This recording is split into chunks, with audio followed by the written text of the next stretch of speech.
Sebanyak 5 orang tahanan melarikan diri dari sel tahanan Polsek Sukarame, Kota Palembang. 2 tahanan yang kabur berhasil dibekuk, sementara 3 lainnya masih dalam pengejaran pihak kepolisian. Hal tersebut dibenarkan oleh Kabid Humas Polda Sumatera Selatan, Kombes Pol Supriyadi.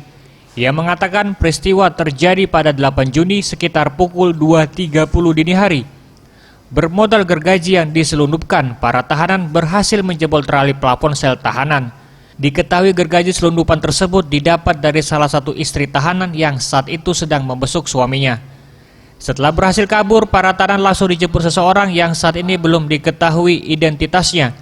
5 orang tahanan tersebut yakni Asril dan Ahmad Januar yang merupakan tahanan kasus narkoba, Johani pelaku pencabulan, serta Hidayat Saleh dan Naufal Syakir pelaku pencurian. 2 diantaranya yakni Naufal dan Ahmad Januar telah diamankan pihak kepolisian.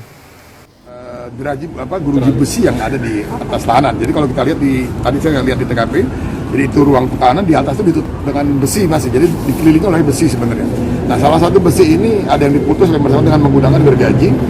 Dia berhasil naik dan membobol dari pintu dari genteng keluar. Nah, dalam pelaksanaan ini tahanan Madon dibantu oleh 3 orang. Yang pertama istrinya. Istrinya ini perannya adalah memberikan gergaji pada saat yang bersangkutan membesuk pada tanggal 6 hari Senin. Tim Liputan Sriwijaya TV.